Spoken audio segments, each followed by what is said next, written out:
কত স্পষ্ট বা আরও কত বড় প্রমাণ হলে আমরা এই ক্ষতি সম্বন্ধে বা এর ক্ষতিকারক প্রভাব সম্বন্ধে আমরা বুঝতে পারবো।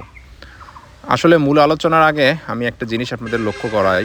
আপনারা সবাই এই নারকেল গাছগুলোর ফলনের ব্যাপারে একটু খেয়াল করে দেখেন।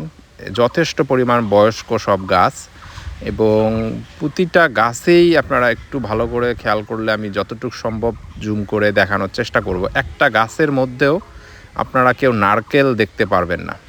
এর একটা বিশেষ কারণ আছে। এর কারণটা কি, সে কারণটাও আমি আপনাদের সঙ্গে খোলাসা করব। এই যে দেখেন, এই নারকেল গাছগুলোর একদম ঠিক পাশেই একটা মোবাইলের টাওয়ার আছে এবং আমাদের মাঝে এই ধারণাটা সকলের মাঝেই কম বেশি ছিল যে আসলে এই টাওয়ারগুলো আমাদের মানব শরীরের বা গাছপালার জন্য কতটা ক্ষতিকারক।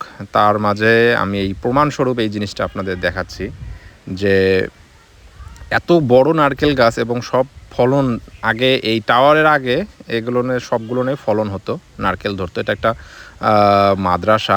মাদ্রাসার মাঠের পাশ দিয়ে এই নারকেল গাছগুলো কত সুন্দরভাবে সারিবদ্ধভাবে লাগানো এবং যত্ন সঠিকভাবে নেওয়া হয় আমি যতটুকু শুনলাম।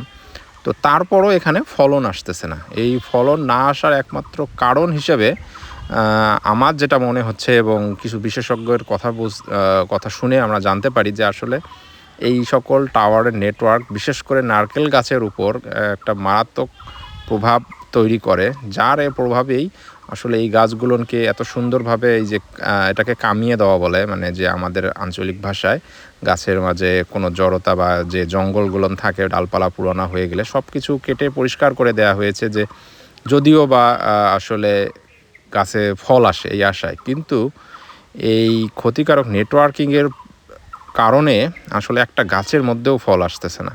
তো এটা আসলে কিসের আলামত? এত শক্তিশালী সব নারকেল গাছের যদি এই অবস্থা হয়ে থাকে, তাহলে এতটুক চিন্তার জন্য বা এতটুক বোঝার জন্য আসলে সায়েন্টিস্ট হওয়ার দরকার নেই যে এই নেটওয়ার্কিংগুলো আমাদের মানব শরীরের জন্য কতটা ক্ষতিকারক হতে পারে। তো আমরা আসলে প্রযুক্তির সাথে অবশ্যই তাল মিলিয়ে চলার চেষ্টা করব। প্রযুক্তিরও প্রয়োজন আছে, তবে সেটা থেকে আমাদের সাবধানতা অবশ্যই অবলম্বন করা উচিত। যে যতদূর সম্ভব আমি জানি যে এ সকল নেটওয়ার্কিং লোকালয় থেকে অন্তপক্ষে 1 থেকে 1.5 কিলোমিটার দূরে হওয়ার কথা। তো আসলে এই নিয়মগুলো আমাদের দেশে কোথায় মানা হয়, কতটুকু মানা হয় জানি না।